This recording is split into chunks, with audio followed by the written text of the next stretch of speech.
Heart beat, ECG, इससे related terms हो गई थी लास्ट लेक्चर में। अब ओनली पार्ट बचता है आपका regulation of cardiac activity and disorders related to heart और सर्कुलेटरी सिस्टम।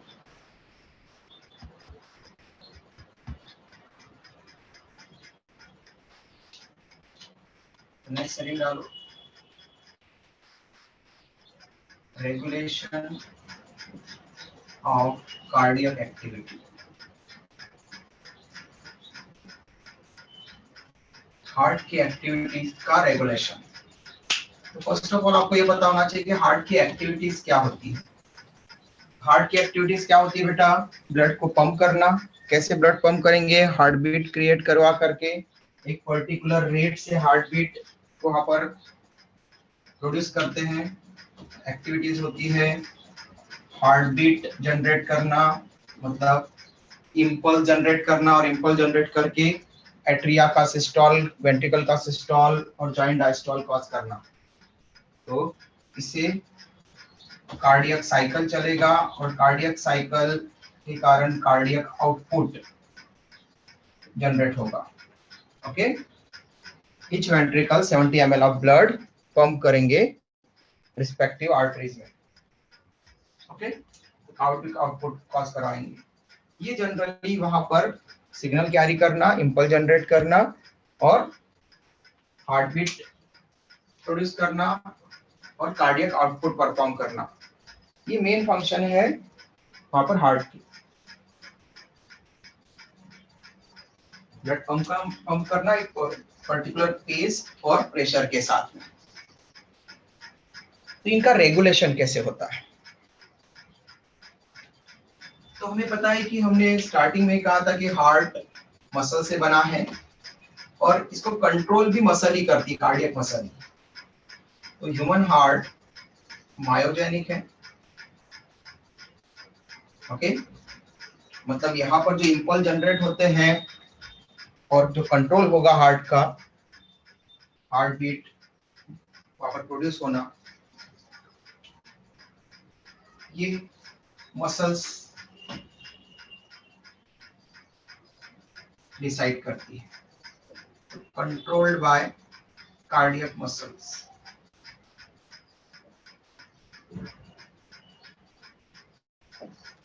मायोजेनिक हार्ट है, मसल से कंट्रोल होगा, कार्डियक मसल से, और कार्डियक मसल्स ओनली हार्ट के पार्ट में होती है और इसीलिए हम बोलेंगे कि ये इंट्रिंसिक कोऑर्डिनेशन, इंट्रिंसिक कोऑर्डिनेशन मतलब अंदर से कोऑर्डिनेशन होगा, उसी पार्ट से कोऑर्डिनेशन होगा। इंट्रिंसिक कोऑर्डिनेशन हार्ट के अंदर से ही कोऑर्डिनेशन है। कैसे? क्योंकि हार्ट के पास में नोड्स होते हैं जो मसल से बनते हैं। ओके, हार्ट के पास में जो नोड्स होते हैं, यहाँ पर नोड्स, ऐसे नोड, एवी नोड, ये बनते हैं। साइनोऑलिकुलर नोड, एवी नोड हम पढ़ चुके हैं।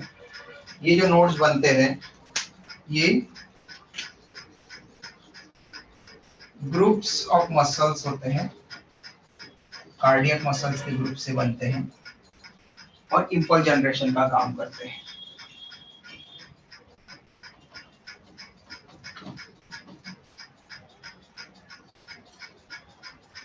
इंपल्स जनरेशन का काम करते हैं, जिससे ये इंपल्स एट्रिया की वॉल पर और वेंट्रिकल की वॉल पर ऐसे node, AV node, bundle of His and Purkinje fibre की हेल्प से पास ऑन होते हैं और उसके कारण एट्रिया का कॉन्ट्रैक्शन, वेंट्रिकल का contraction and giant diastole, okay, दोनों का रिलैक्सेशन हमको दिखता है। ओके, इसका मतलब है कि मसल्स यहाँ पर कोऑर्डिनेट कर रही है और हार्ट बीट का रेट बना करके रख रही है। ओके, ऐसे नोड, एवी नोड के कारण। पेस मेकर, पेस सेकर यहीं पर है, पेस सेकर यहीं पर है।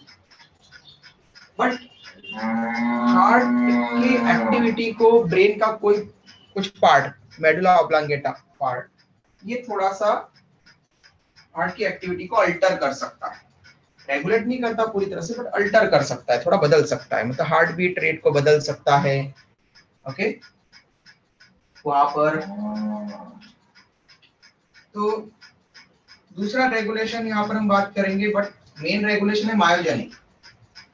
हार्ट बीट प्रोड्यूस होगी या नहीं होगी ये कौन डिसाइड करेगा? नोड्स। ओके, ऐसे नोड कार्डियक मसल ही डिसाइड कर रही है, इसे इंटेंसिव कोऑर्डिनेशन है। बट हार्ट बीट रेट कभी कभार बढ़ या घट सकता है, कम हो सकता है, उसको कौन कम या ज्यादा कर सकता है? तो वो है ऑटोनॉमिक नर्वस सिस्टम। ओके, तो मेडुला ऑब्लांगेटा पार्ट ब्रेन का, मेडुला ऑब्लांगेटा पार्ट में जो मेडुला ऑब्लांगेटा पार्ट से रिलेटेड जो एएनएस फाइबर्स होंगे ऑटोनॉमिक नर्वस सिस्टम वाले, ये ऑटोनॉमिक नर्वस सिस्टम यहाँ पर पार्टिसिपेट कर सकता है। ओके, ऑटोनॉमिक नर्वस सिस्टम यहाँ पर पार्टिसिपेट करेगा। और ये ऑटोनॉमिक नर्वस सिस्टम में दो तरह के फाइबर्स होते हैं, sympathetic nerve fibres and parasympathetic nerve fibres. मतलब sympathetic nerve system and parasympathetic.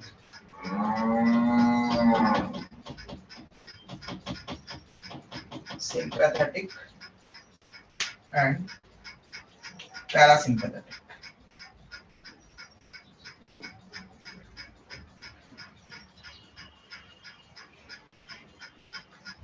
Okay, तो जो सिंपैथेटिक नर्व्स है वो इस तरह का स्टिमुलेशन कॉज करेगी जिससे कि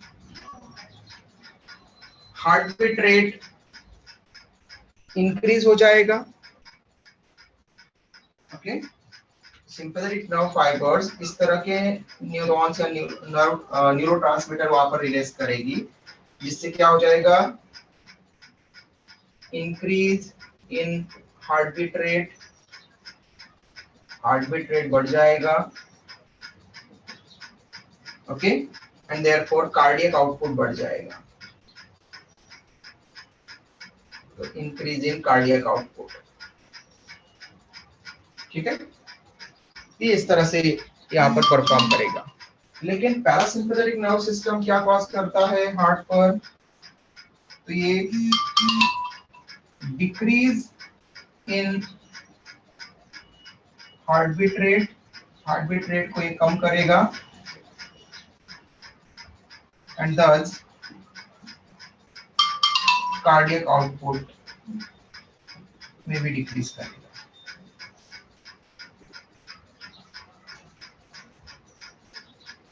ओके, कार्डियक आउटपुट भी कम होगा उसके कारण।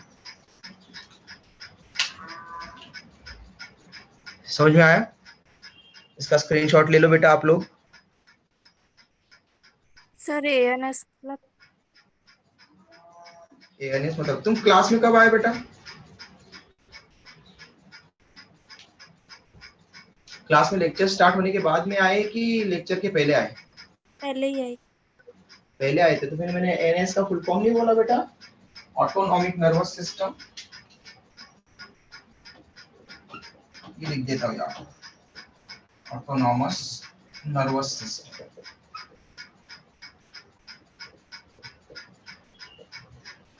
एएनएस ऑटोनॉमिक या ऑटोनॉमस नर्वस सिस्टम। एक होता है सीएनएस सेंट्रल नर्वस सिस्टम, दूसरा होता है ऑटोनॉमस नर्वस सिस्टम जिससे नर्व फाइबर निकलते हैं।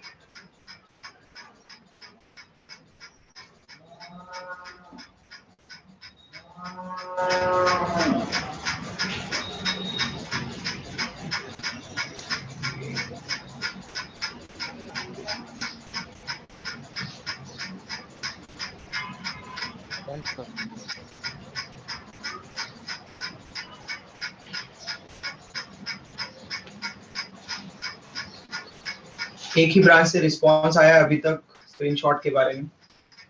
Done sir. Done sir.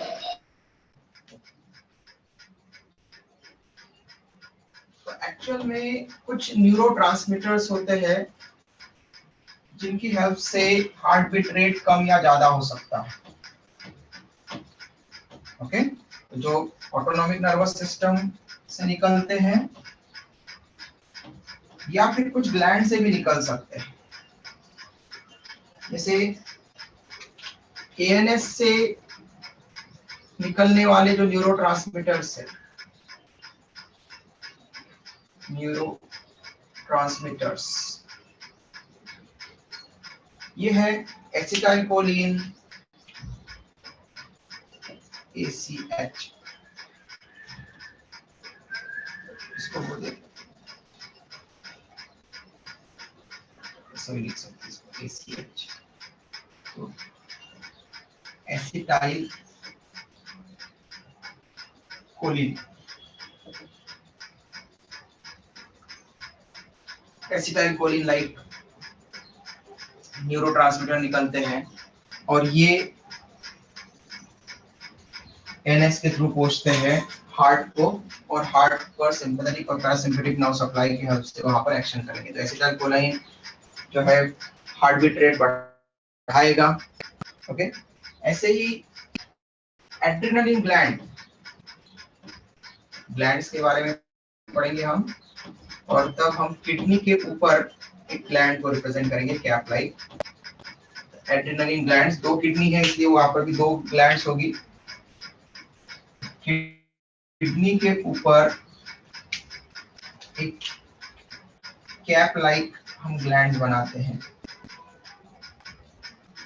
इस तरह से किडनी के ऊपर रहती है। अब छोटे किडनी से, किडनी की कंपैरिजन में छोटी रहेगी इसलिए आपको इस तरह से, तो किडनी के ऊपर कैप लाइक वहां पर रहती है, उसको बोलते हैं एड्रेनलिन ग्लैंड।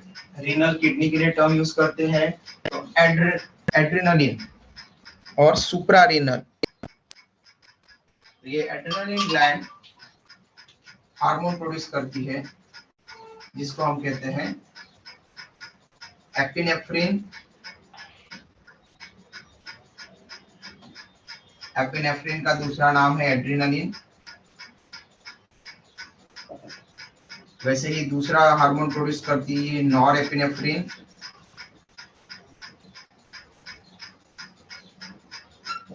जिसको हम बोलते हैं नॉर एड्रेनलिन,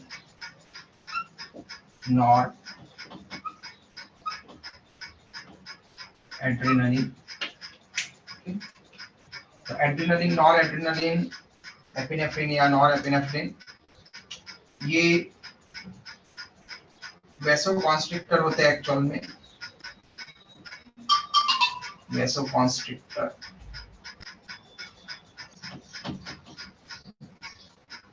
वैसोकॉन्स्ट्रिक्टर मतलब वेसल को कॉन्स्ट्रिक्ट करेंगे, वेसल को वहां पर प्रेस करके, वैसोकॉन्स्ट्रिक्टर या वेसल को प्रेस करेंगे और फिर ये ब्लड प्रेशर इंक्रीज करवाते हैं, ब्लड प्रेशर इंक्रीज करवाते हैं। ऐसे ही एक ब्लड प्रेशर इंक्रीज करने वाला हार्मोन है ADH, ADH anti diuretic hormone.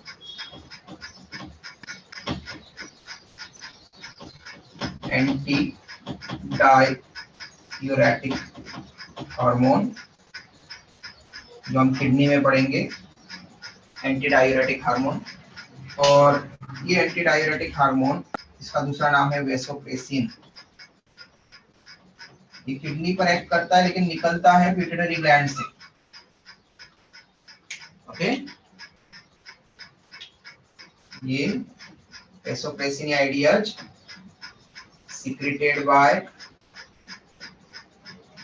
Pituitary gland, इसको पिट्यूटरी ग्लैंड सिक्रेट करती है। और लेकिन ये एक्ट कहाँ करता है,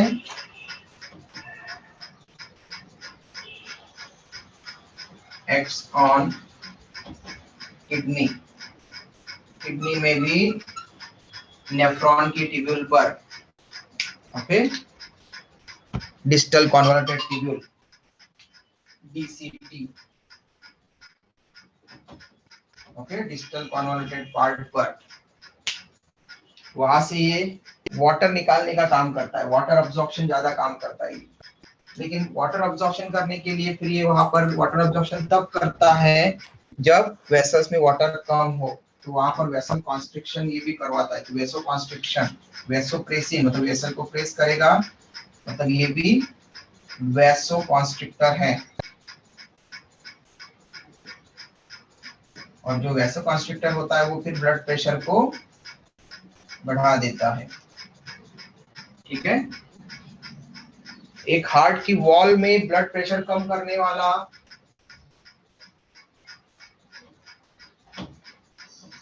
हार्मोन निकलता है। ओके, और उसका नाम क्या है, उसको भी आप ग्लैंड वाले टॉपिक में पढ़ते हैं।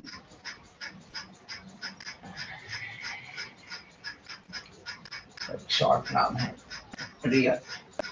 एट्रियल वॉल से एक हार्मोन निकलता है। तो राइट एट्रियम की वॉल से, राइट एट्रियल वॉल से एट्रियल नाट्रियूरेटिक हार्मोन,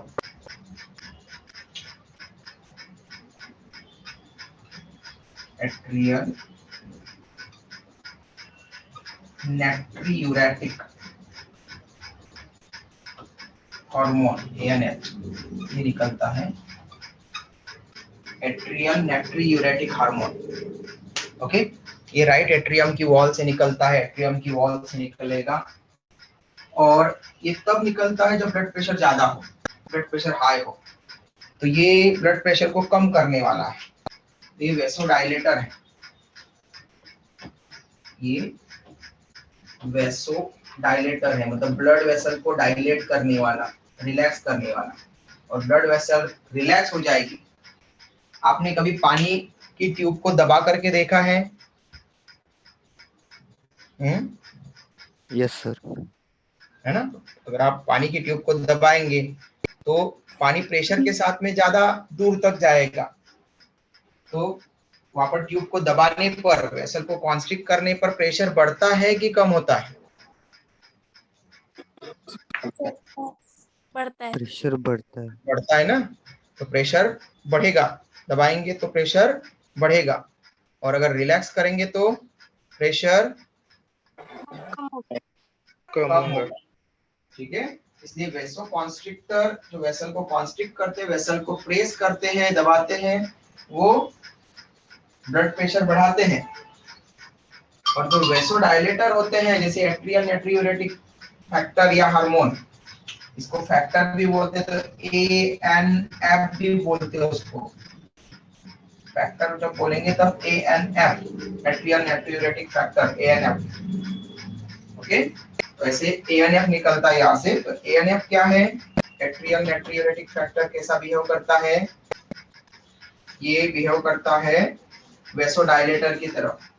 और वेसोडाइलेटर होगा तो क्या करेगा? Decrease in blood pressure, blood pressure को कम करेगा। ठीक है बेटा, स्क्रीनशॉट ले लो आप लोग, किसी को डाउट है तो जल्दी पूछ लो। Done sir.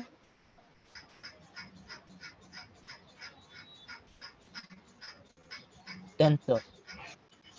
Done sir. Done sir. Good बेटा, चलो सब बैचेस से आ गया।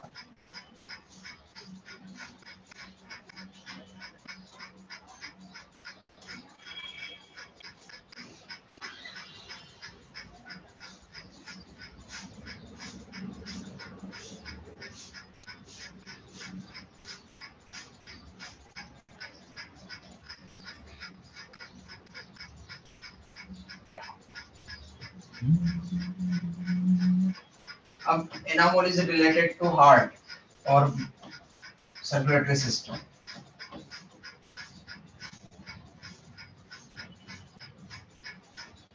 तो अगर सर्कुलेटरी सिस्टम में कुछ गड़बड़ी हो जाए,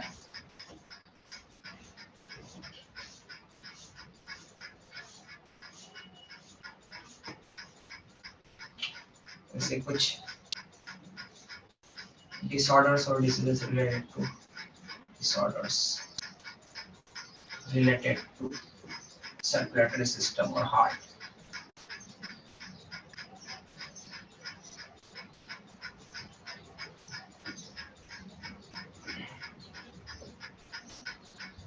ओके, तो सर्कुलेशन या हार्ट से रिलेटेड डिसऑर्डर्स, तो सबसे पहला जो कॉमन आजकल बहुत सारे लोगों में देखा जाता है वो है ब्लड प्रेशर की प्रॉब्लम। ओके, हाइपरटेंशन,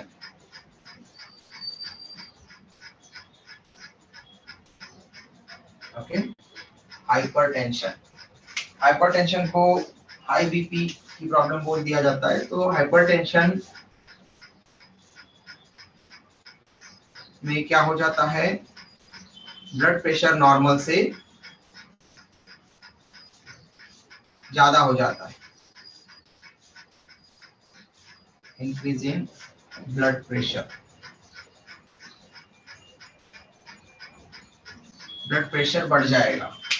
तो नॉर्मल ब्लड प्रेशर आपको पता था 120/80 mmHg, okay, 120 mmHg systolic pressure and 80 mmHg diastolic pressure, कल ही हमने इसको पढ़ा था। हाइपरटेंशन में ब्लड प्रेशर में इंक्रीज हो गया है, तो कितना ब्लड प्रेशर, किसी पर्सन का ब्लड प्रेशर 140 mmHg सिस्टोलिक और 90 mmHg अगर डायस्टोलिक हो गया है या उससे ऊपर है, तो हम उसको हाई ब्लड प्रेशर, वहां पर हाइपरटेंशन कंसीडर करते हैं। लेकिन कभी कभार कुछ कंडीशंस में भी ब्लड प्रेशर बढ़ सकता है। ओके, तो जरूरी नहीं है कि उस पर्सन को ब्लड प्रेशर की प्रॉब्लम हमेशा के लिए हो गई। जिससे अगर हम स्प्रिंट रनिंग करें, तेज दौड़े, ओके, कोई पहाड़ पर चढ़े या फिर कोई ऐसी जगह पर मतलब बहुत ज्यादा सीढ़ियां चढ़े, ओके, या फिर हम ज्यादा सॉल्ट खा ले, तो ऐसी कंडीशंस में भी क्या हो सकता है, ब्लड प्रेशर बढ़ सकता है। या अचानक से कोई हमें कोई डरा दे, ओके, या फिर हमको अचानक से किसी चीज का झटका लग जाए कि अरे ऐसे शॉक लग जाए किसी चीज का, तो उसके कारण भी छोटे से टाइम पीरियड के लिए ब्लड प्रेशर बढ़ सकता है। ओके, तो ऐसे टाइम पर हम उसको हाइपरटेंशन की प्रॉब्लम नहीं कहेंगे। हाइपरटेंशन तब कहेंगे जब ये कंटिन्यूअसली ऐसा बनता है। ओके, तो हाइपरटेंशन मतलब हाई ब्लड प्रेशर की जो प्रॉब्लम है, वो अगर hypertension, high blood pressure continuous रहता है, किसी पर्सन का जो है वो 140 से नीचे जा ही नहीं रहा है, तब हम उसको बोलेंगे कि उसको ब्लड प्रेशर हाई है।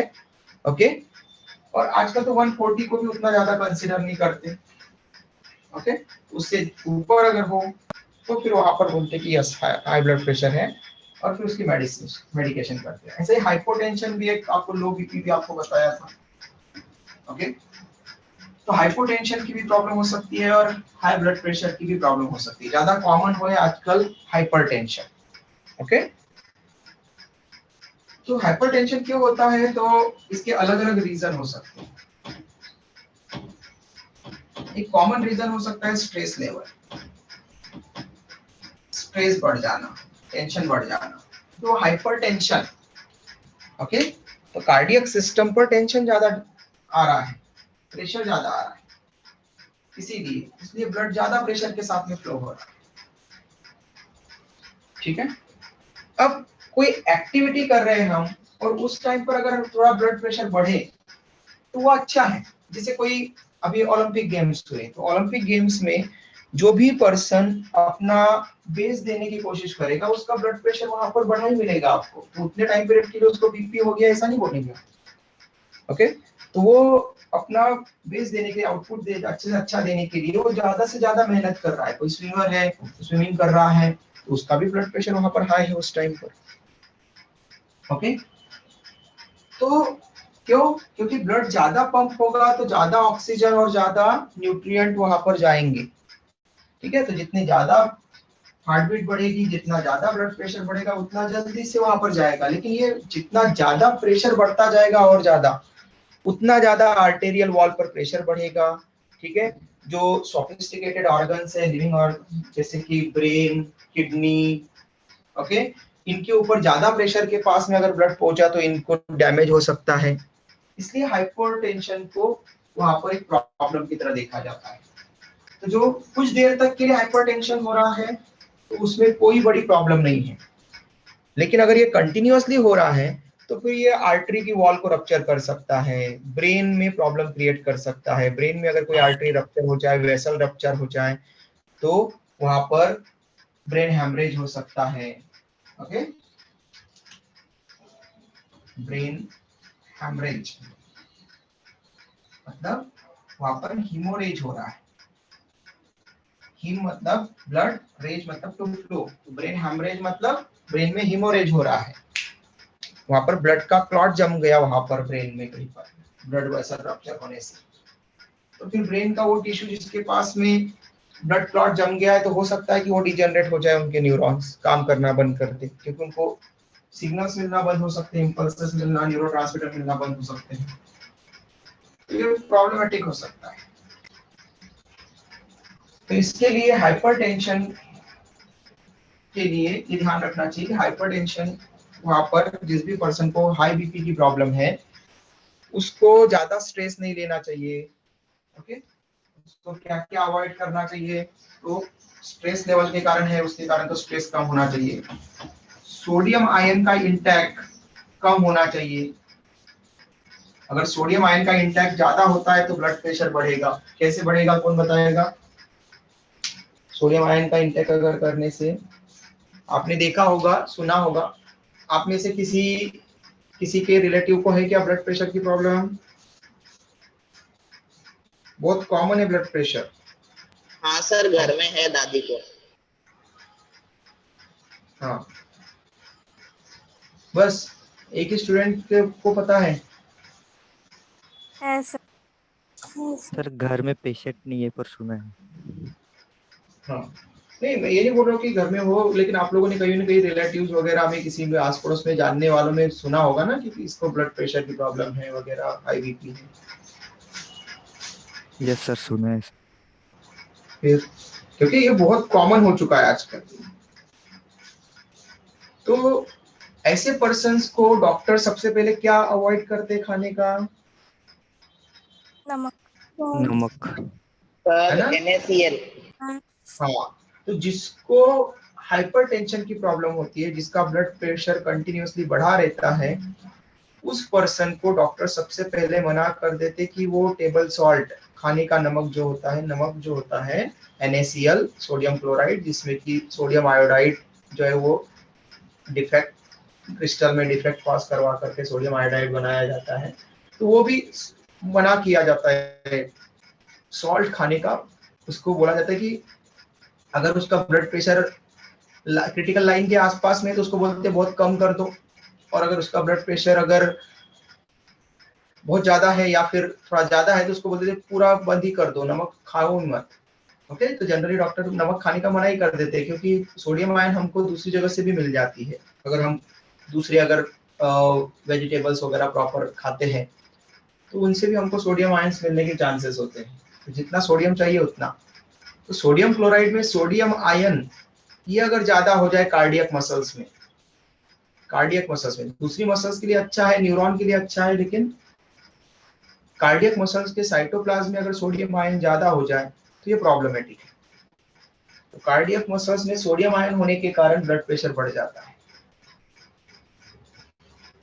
कोई अपना वीडियो ऑन कर रहा है बेटा प्लीज?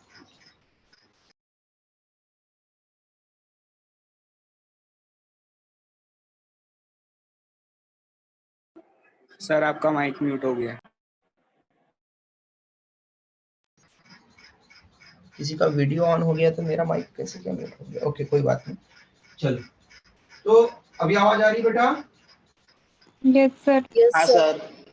ओके, तो sodium ions, sodium potassium pump operate करके कार्डियक मसल्स को ज्यादा एक्टिवेट करते हैं, जिसके कारण वहां पर डीपोलराइजेशन मतलब कॉन्ट्रैक्शन की प्रोसेस ज्यादा होती है, जिसके कारण कि वहां पर ब्लड प्रेशर ज्यादा इंक्रीज होगा। तो सोडियम आयंस के कारण वहां पर ब्लड प्रेशर इंक्रीज हो सकता है। इसलिए सबसे पहले डॉक्टर जिसमें भी हाई बीपी की प्रॉब्लम होती है उनको सोडियम खाने से, सोडियम के मटेरियल्स खाने से, और मेनली सोडियम क्लोराइड डेली हम यूज करते हैं टेबल सॉल्ट, इसलिए उसको खाने से डॉक्टर मना कर देते हैं। जाएगा ही नहीं, बाकी दूसरी जगह से हमको मिलता है सोडियम आयन थोड़ा थोड़ा, तो वो कम जाएगा तो ब्लड प्रेशर वहां पर एक तरह से ये वाला फैक्टर एड नहीं करेगा उसमें, तो और नहीं बढ़ाएगा। ठीक है, किसी दूसरे रीजन से है तो ये नहीं बढ़ाएगा। ब्लड प्रेशर हमने देखा कि कुछ वैसोकॉन्स्ट्रिक्टर ज्यादा रिलीज होने पर भी हो जाता है। जैसे वैसोकॉन्स्ट्रिक्टर के एग्जांपल्स हमने पढ़े थे, अभी अभी बताओ जल्दी से कौन कौन से पढ़े थे।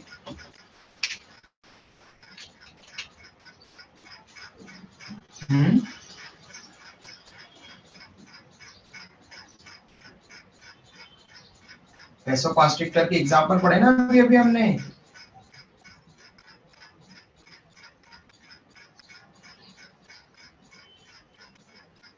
Adrenaline, noradrenaline, it means epinephrine, norepinephrine, और एक और पढ़ा सॉरी एडीएच, हाँ एंटी डायूरेटिक हार्मोन एडीएच। ये वैसोकॉन्स्ट्रिक्टर है, ब्लड वेसल को कॉन्स्ट्रिक्ट करेंगे और इस तरह से ब्लड प्रेशर बढ़ाएंगे।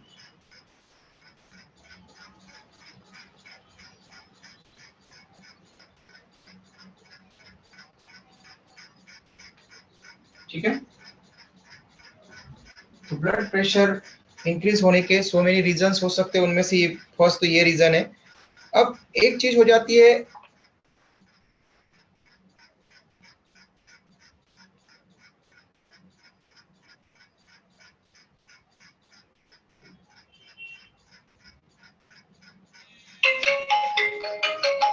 आर्टेरियोस्क्लेरोसिस और एक होता है एथेरोस्क्लेरोसिस।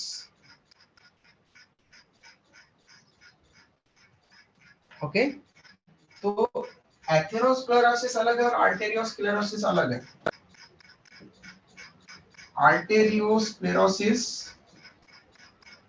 ये ब्लड प्रेशर के लिए अब पढ़ते हैं, स्क्लेरोसिस, और एथेरोस्क्लेरोसिस हम आगे आने वाला जो कोरोनरी आर्टरी डिसऑर्डर है, कोरोनरी आर्टरी से रिलेटेड, उसको एथेरोस्क्लेरोसिस बोलते हैं।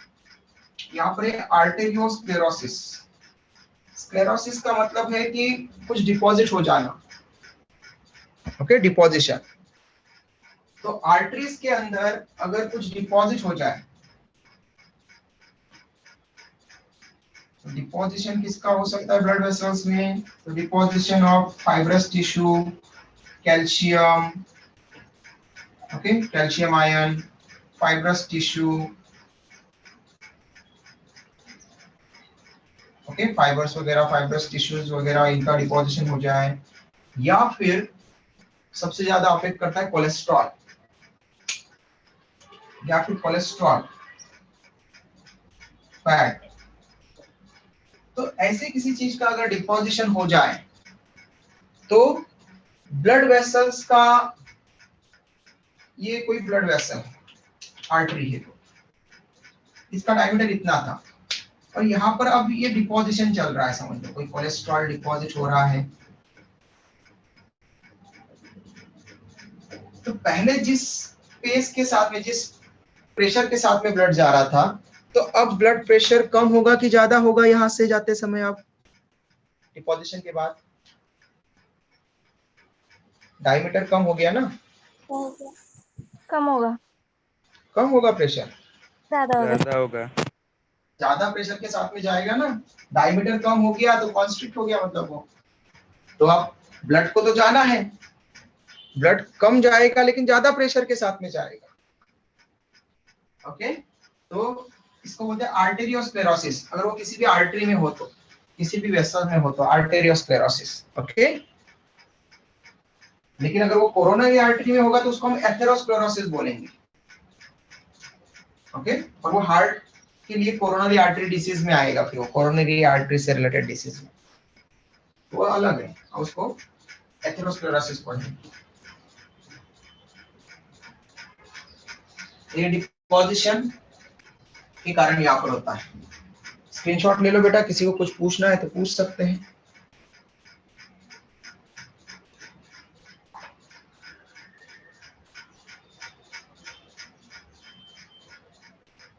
Done sir. Good. Done sir. Good. Done sir.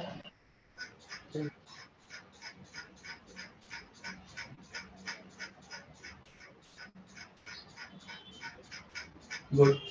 चलो सब बैचेस में हो गया। अब हाइपरटेंशन के कारण क्या हो सकता है, तो हाइपरटेंशन के कारण ब्लड वेसल रप्चर हो सकती है, डिफरेंट वाइटल ऑर्गन्स को लॉस हो सकता है, हम पहले ही बोल चुके हैं, वहां पर ब्लड क्लॉटिंग हो सकती है ऑर्गन के पास। Very bad. सर मीटिंग में कोई यस बेटा, 2-3 माइक ऑन हुए एक साथ में।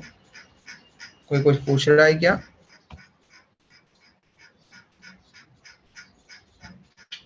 नेक्स्ट नंबर 2,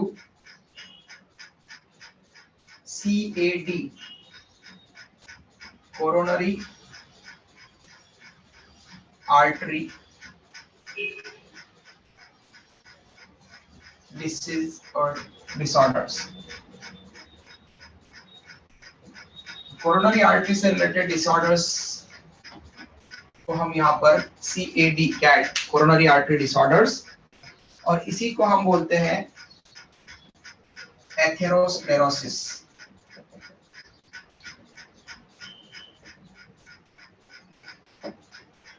एथेरोस्क्लेरोसिस याद रखना, कोरोनरी आर्टरी में प्रॉब्लम हो रही है तो एथेरोस्क्लेरोसिस।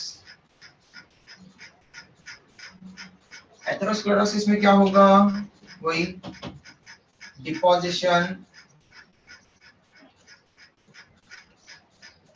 और accumulation of calcium ion compounds, fibrous tissues, तो ऐसे पैक कर देते cholesterol, तो पैक कर देते सर हमारा। बेटा प्लीज माइक म्यूट करो बेटा।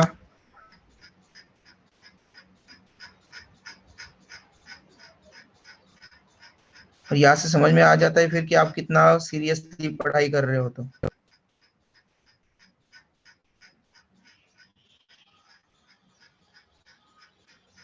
deposition of calcium ion compounds, fibrous tissues, cholesterol or other fats, fatty substances inside coronary artery,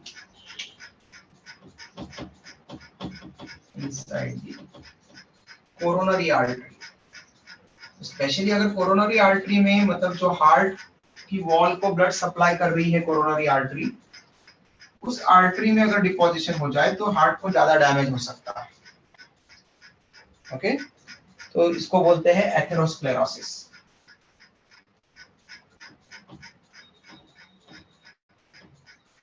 तो हार्ट की वॉल को ज्यादा ब्लड प्रेशर के साथ में, ज्यादा ब्लड वहां पर जो है वो ज्यादा प्रेशर के साथ में सप्लाई होगा और हार्ट पर वहां पर अफेक्ट होगा। फिर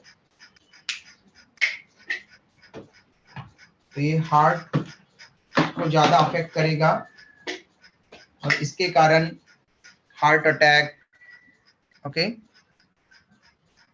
इसको लीड कर सकता है, हार्ट अटैक को लीड कर सकता है।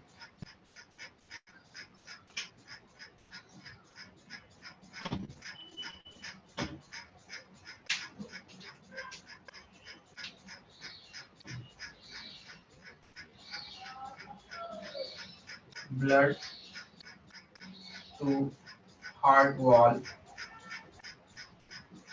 ये पहुंचेगा हाई ब्लड प्रेशर के साथ में। ओके, तो हार्ट की वॉल रप्चर हो सकती है, हार्ट वॉल अफेक्टेड होगी और हार्ट वॉल अफेक्ट होने से it may lead to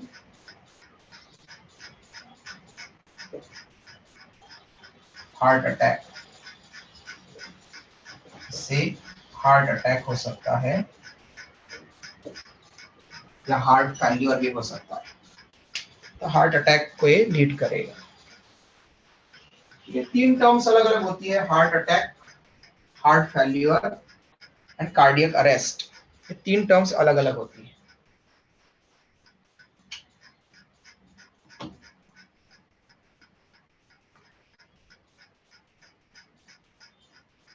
heart attack, okay, heart failure and cardiac arrest.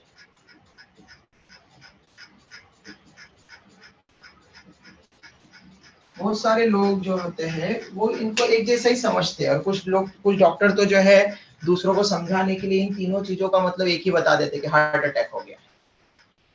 Okay, क्योंकि लोगों को हार्ट अटैक ये टर्म सुनी सुनी लगती है, इसलिए वो डॉक्टर भी उनको जनरली ऐसे बता देते हैं। तो हार्ट अटैक आप देख सकते हैं, हार्ट अटैक, अटैक मतलब अटैक, किसी चीज पर कोई चीज किसी ने अटैक किया, तो अटैक जिसके ऊपर अटैक होगा उसको कुछ डैमेज होगा। ओके, तो अगर हार्ट की मसल्स को, हार्ट की वॉल को, ओके, तो कार्डियक मसल्स अगर डैमेज होती है, कार्डियक मसल्स अगर डैमेज हुई, हार्ट की वॉल की मसल्स अगर डैमेज हुई, हार्ट को कोई वहां पर डैमेज हुआ, तो उसको हम बोलते हैं हार्ट अटैक। ओके, और ये अगर सीरियस डैमेज हुआ तो डेथ भी हो सकती है। किसी किसी को पहला जो अटैक होता है, हार्ट अटैक, पहला हार्ट अटैक, उसमें थोड़ी सी रप्चर होती है, ब्लड हार्ट का पार्ट जो है या वो मसल्स थोड़ा सा रप्चर होता है। फिर सेकंड अटैक में और थोड़ा बढ़ सकता है, थर्ड में पूरा बढ़ सकता है। तो इसलिए कभी कभार किसी किसी में तो फर्स्ट अटैक में ही बड़ा डैमेज हो सकता है और डेथ हो सकता है। तो हार्ट अटैक मतलब कार्डियक मसल डैमेज होगी। हार्ट फेल्यूर, फेल्यूर, फेल का मतलब क्या होता है?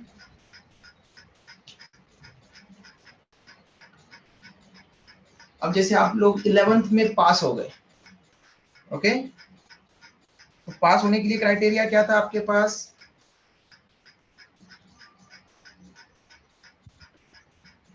40%। 40%, 40% मार्क। अगर किसी स्टूडेंट को 39% मार्क्स आते तो फेल फेल हो जाता। हो गया। फेल हो जाता। किसी स्टूडेंट को 0 मार्क्स आते तो He वो would भी have failed woefully. वो भी फेल होता। किसी स्टूडेंट को 25 मार्क्स आते तो, फेल होता। और किसी स्टूडेंट को 40 मार्क्स आते तो, पास हो जाता। 42 आते तो, पास हो जाता। 99 आते तो, पास। 100 आते तो, Passing with flying colors. ना, मतलब एक क्राइटेरिया है पास होने का।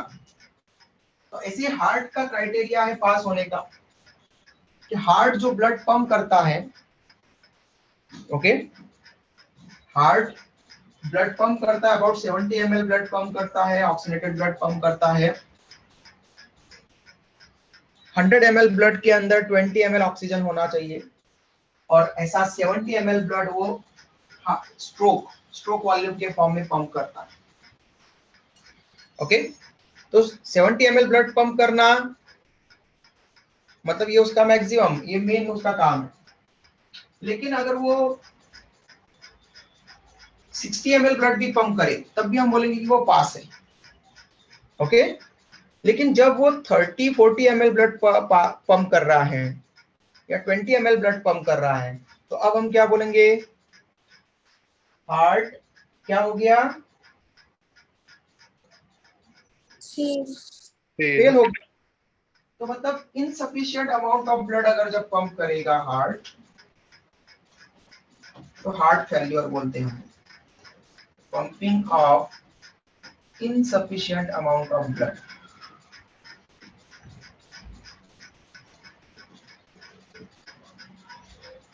जब हार्ट सफिशिएंट अमाउंट में ब्लड पंप नहीं कर पा रहा है तो तब हम उसको बोलेंगे कि हार्ट फेल्यूर है। अब कम ब्लड पंप करेगा तो हर एक ऑर्गन के पास में कम ब्लड जाएगा और हर एक ऑर्गन के पास में कम ऑक्सीजन और कम ग्लूकोज, वहां पर रेस्पिरेटरी मटेरियल, हार्मोन सिग्नल्स कम जाएंगे और हर एक ऑर्गन की एक्टिविटी क्या होगी, एक्टिविटी हर एक ऑर्गन की इफिशियंसी डिक्रीज हो जाएगी और उसके कारण फिर वो डेथ हो सकती है। हार्ट फेल्यूर अगर हो गया है तो अगर वो जल्दी से उसका हार्ट रेट अगर इंक्रीज करवा दिया गया, ब्लड पंपिंग बढ़ा दिया गया तो बच सकता है। लेकिन अगर वो नहीं बढ़ाया गया, कंटिन्यूअसली हार्ट फेल्यूर की कंडीशन, वो 70 ml ब्लड हर हार्ट बीट में पंप करने की बजाय वो 20-30 ml ही ब्लड पंप कर रहा है, तो फिर हार्ट फेल्यूर अगर कंटिन्यूअसली चलता रहा, हर हार्ट बीट में कभी ब्लड पंप करता रहा, तो फिर आगे जाकर के ऑर्गन्स, वाइटल ऑर्गन्स अपना काम करना बंद कर देंगे और डेथ हो सकती है। हार्ट फेल्यूर में आल्सो लीड टू डेथ, अगर उसको इसमें बचाया जा सकता है। कार्डियक अरेस्ट, अरेस्ट होना मतलब सर हार्ट का बीटिंग स्टॉप हो जाना, बंद हो जाना। नहीं, मैंने कहा अरेस्ट का मतलब गिरफ्तार कर लेना, गिरफ्तार होना। गिरफ्तार होना। ओके, ठीक है। तो मतलब एक तरह से उसकी एक्टिविटी बंद हो जाना, वो एक्टिव नहीं रह पाना, ठीक है, सस्पेंड कर देना उसको, एक्टिविटी जो है उसकी बंद हो जाना, ठीक है। जैसे कि अगर किसी ने, अगर कोई ऐसा लगा कि कोई वहां पर जो है वो किसी ने कोई क्रिमिनल एक्टिविटीज की है तो उसको बिहाइंड द बार कर दिया, तो फिर वो एक्टिविटी बंद हो जाएगी क्योंकि वो बार के पीछे है, ओके, जेल के अंदर है, सेल के अंदर है, तो फिर वो बाहर उसकी एक्टिविटी नहीं चल सकेगी, वो एक्टिव नहीं बचेगा, ठीक है। अच्छा में तो अरेस्ट, अरेस्ट मतलब कि उसकी एक्टिविटी सस्पेंड हो गई, ओके, मतलब उसको रोक दिया गया, उसकी एक्टिविटी को रोक दिया गया। तो कार्डियक अरेस्ट मतलब हार्ट ने काम करना बंद कर दिया, ठीक है।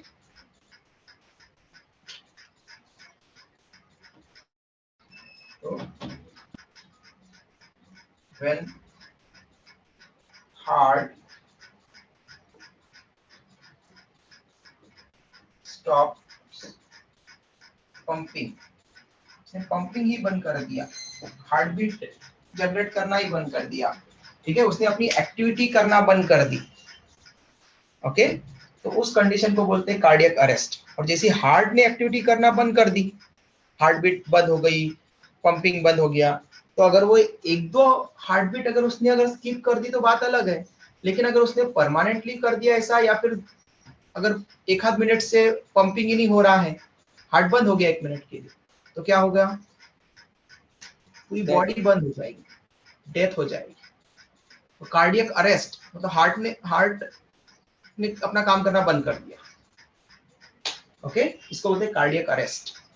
और इस कंडीशन में हार्ट की एक्टिविटी बंद हो गई है, तो पंपिंग बंद हो गया, ब्लड का सर्कुलेशन बंद हो गया, ब्लड सर्कुलेट हो रहा था तो ऑक्सीजन ले जा रहा था, मटेरियल्स ले जा रहा था, वहां पर रेस्पिरेटरी सबस्ट्रेट ले जा रहा था, हार्मोन्स ले जा रहा था, सारे बंद हो गया, तो सेल्स की भी एनर्जी बनना बंद हो जाएगी, और सेल की एनर्जी बनना बंद हो जाएगी तो सेल भी डेड हो जाएगी, वाइटल ऑर्गन सबसे पहले डेड हो जाएगी। इस तरह से उस पर्सन की उस वहां पर डेथ हो जाएगी। ओके बेटा, स्क्रीनशॉट ले लो।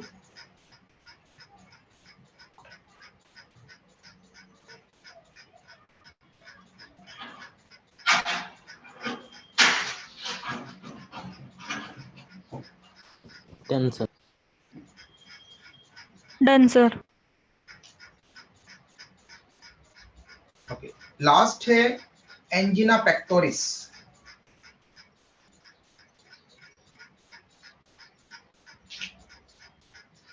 ओके, लास्ट आपको यहाँ पर कार्डियक जो डिसऑर्डर पढ़ना है। अब हार्ट की मसल को डैमेज कैसे होता है? तो इनएडिक्वेट ब्लड सप्लाई से या ऑक्सीजन सप्लाई से। ओके, मतलब अगर हार्ट फेल्यूर हो रहा है तो हार्ट अटैक को लीड करेगा जल्दी से।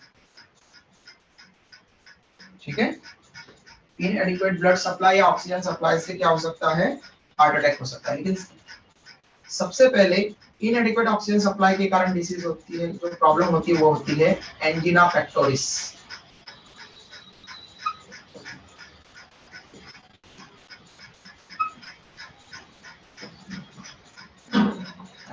डिसीज का नाम भी ऐसा है जैसा किसी हॉलीवुड एक्ट्रेस का नाम है, एंजेलिना जॉली, है ना, एंजिना पेक्टोरिस।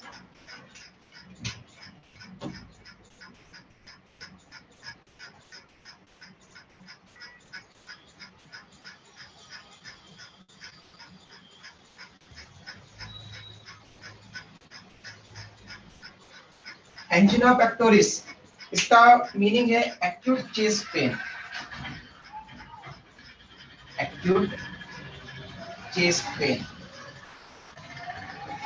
ओके, आपने देखा होगा बहुत सारे लोगों को, मतलब कभी कभार अचानक से कुछ ऐसा शॉक लगने पर, कोई बुरी न्यूज सुनने पर, या फिर कुछ उनकी बॉडी में कुछ न्यूरोट्रांसमीटर प्रॉपर नहीं रिलीज होने पर, ओके, अचानक से जो है उनको एक्यूट चेस्ट पेन, चेस्ट में बहुत तेज दर्द उठता है अचानक से, सडनली।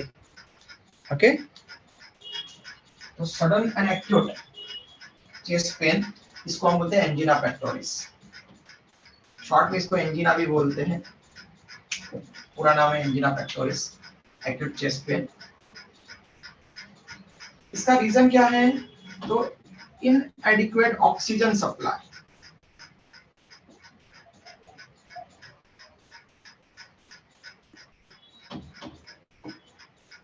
ऑक्सीजन का सप्लाई एडिक्वेटली नहीं होना बॉडी में। तो हार्ट के पास में, हार्ट की वॉल को अगर ऑक्सीजन सप्लाई अच्छे से नहीं मिला तो फिर वह एक्यूट चेस्ट पेन को लीड करता है। ओके, इसको बोलते हैं एंजिना पेक्टोरिस। और फिर ये आगे जाकर के हार्ट अटैक को भी कॉज कर सकता है अगर ये जल्दी से रिकवर नहीं हुआ। एक आप लोगों ने टर्म पढ़ी होगी हार्ट बर्न, बट वो इससे रिलेटेड नहीं है। कार्डियक डिसऑर्डर पे मैं आपको बता रहा हूँ, लेकिन वो यहाँ पर नहीं है। मैं आपको उसको डाइजेशन वाले टॉपिक में पढ़ा चुका हूँ। लेकिन वो इसलिए जरूरी है क्योंकि आपको कभी कभार ऑप्शन में ऐसे टर्म के साथ साथ में एक आ जाता है हार्ट बर्न। ओके, तो ये कहीं से कहीं तक कार्डियक एक्टिविटी से रिलेट नहीं करता हार्ट बर्न। क्या होता है बेटा हार्ट बर्न? क्या हार्ट जलने लगेगा? हार्ट सर बर्न क्या होता जलन है? वो होना। एसिड का बैकफ्लो होता है कहाँ पर? हार्ट के अंदर? सर। जब उसको एसिड रिफ्लक्स बोलते हैं, कि जब जो स्टमक एसिड रहता है वो एपिग्लॉटिस के मतलब फूड पाइप के थ्रू ऊपर आ कहाँ पर जाता जाता है, है? जिसकी वजह से हार्ट बर्न होता कहाँ पर? कहाँ पर स्टमक का एसिड कहाँ पर आ जाता है? है। सर स्टमक का एसिड फूड पाइप में लीक होना शुरू हो जाता है। पोजीशन कहाँ पर आता है वो? सही सही से सुनाई नहीं दे रहा बेटा शुभ। सर मतलब स्टमक से जो एसिड है वो ट्रेवल कर जाता है फूड पाइप में, जिसकी वजह से बहुत ज्यादा हाँ, इरिटेशन फूड होता है। पाइप में। Very good. इसोफेगस की सेल जब जलती है एचसीएल के कारण, उसको हम बोलते हैं हार्ट बर्न, क्योंकि इसोफेगस भी फूड ट्यूब जो है वो यहाँ पर इसी तरह से एसोसिएटेड है। ठीक है, और हार्ट के पीछे यहाँ पर स्टमक है, तो स्टमक के पास से स्टमक के ऊपर इसोफेगस फूड ट्यूब है, जो हार्ट के आसपास में यहाँ पर चेस्ट में है फूड ट्यूब, इसोफेगस यहाँ पर।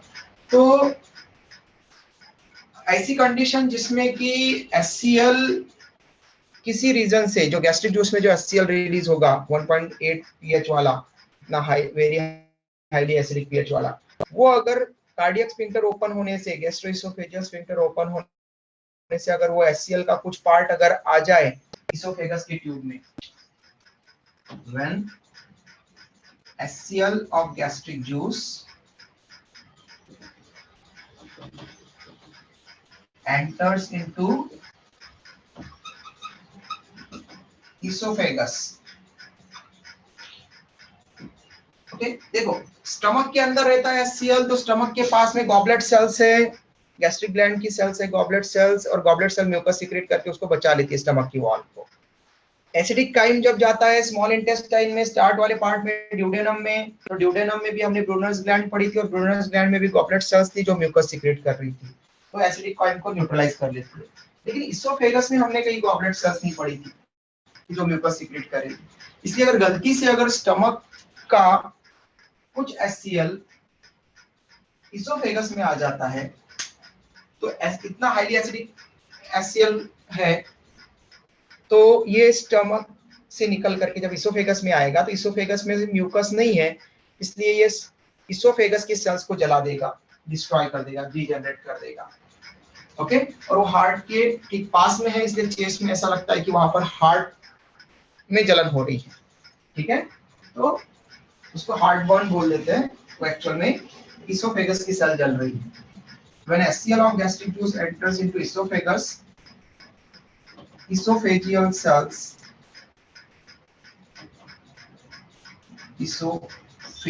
cells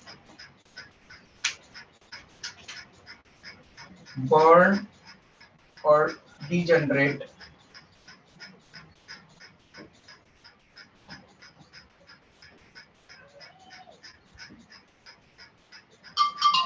this is called as heartburn. Okay, और इसको हम हार्टबर्न कहते हैं। तो ये डाइजेस्टिव सिस्टम का डिसऑर्डर है। ओके, तो हार्टबर्न एक्चुअल में डिसऑर्डर ऑफ डाइजेस्टिव सिस्टम है, कार्डियक सिस्टम का डिसऑर्डर में ये है। इसको नाम दे दिया हार्टबर्न, लेकिन वो स्टमक जल रहा है, हार्ट नहीं जल रहा है। स्क्रीनशॉट ले लो बेटा। ये आप लोगों का सर्कुलेटरी सिस्टम वाला चैप्टर कंप्लीट हो जाता है। कल से स्टार्ट करेंगे एक्सक्रीटरी सिस्टम्स वाला चैप्टर।